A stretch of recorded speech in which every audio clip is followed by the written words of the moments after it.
right, this week is going to be kind of memory week.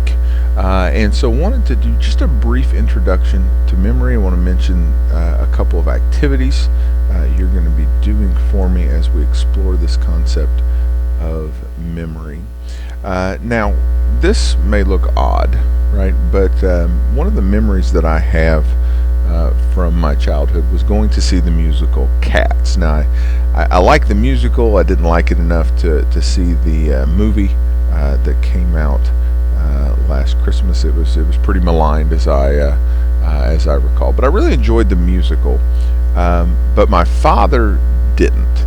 I remember at intermission having this conversation with him. I looked at him as the lights came up and said, "Pretty good, huh?" And he looked at me and said, "Are you kidding? This is the dumbest thing I've ever seen." Really loud out in the middle of the Kentucky Center for the Arts. That's what's called an episodic memory, right? It was something that happened to me and something that I'm recalling to you, right? So that's an episodic memory. What we want to look at is what makes a memory, right? And so memory is the retention of information over time. Just a real simple definition for you there.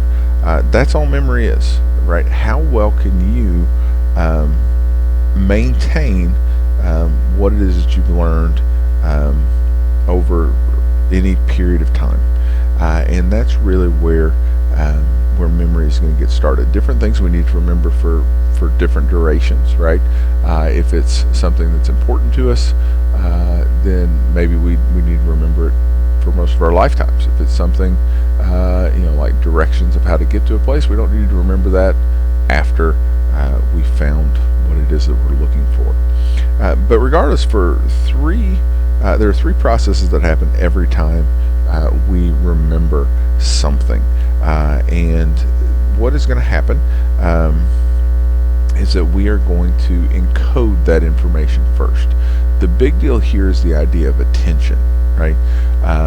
It's got to be something. We get tons and tons of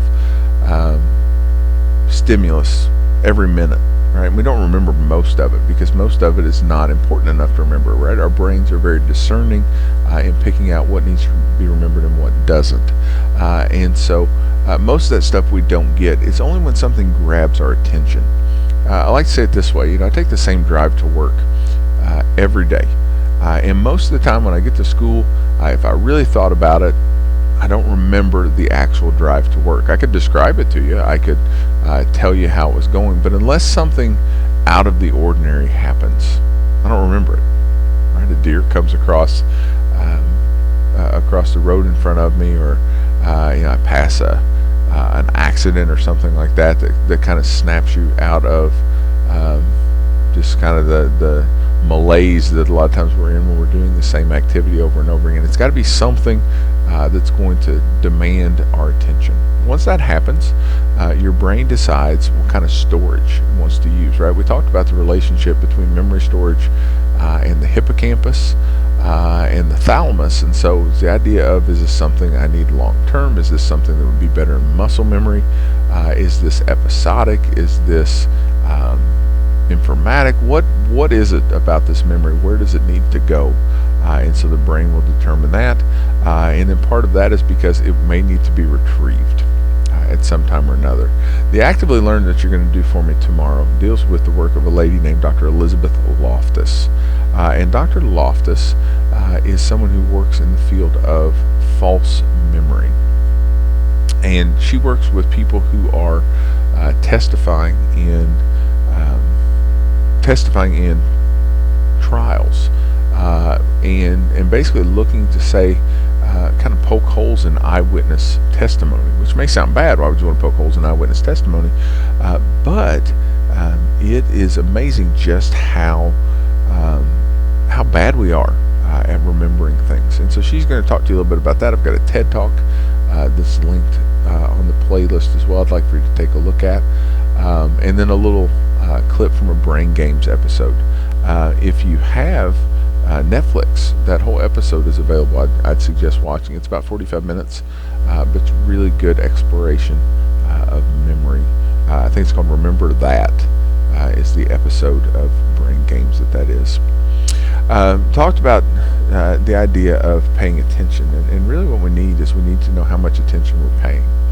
Right, and we make these decisions every day as we look at things, right? When it's time to look over something, we notice the big things first. Say you're looking at a text, right? Are there words that are highlighted? Are there pictures that are there? Those are the things we kind of pick up on just to see if it's maybe something we might even be interested in taking a look at, right? That's why headlines on the internet are such a big deal, right? What they call clickbait. What can we do to get people to want to go to another level of processing? Intermediate processing is where you start to make connections between what you're seeing and things that you already know. It's much easier for us to remember things if we can relate them to things we already know. And then finally, deep processing is just that, is really trying to get inside and see what we think about something, how it relates to what we want to do, and how that information could be used to improve the things that we do in our day-to-day lives. And so what we're going to ask you to do is to think about a memory that you've had. I'd like for the memory to be more than 5 years old, just so there's a little bit of time that's passed. And I'd like for it to be a memory that you can verify with somebody else. And up on Canvas, I've got an assignment for you that's going to ask you to first write down your recollection of the event. It's very important that you do that first. Get down what you think happened or what you remember happened, and then I want you to go to that other person and I want you to ask them just to describe the event. Don't read them yours first.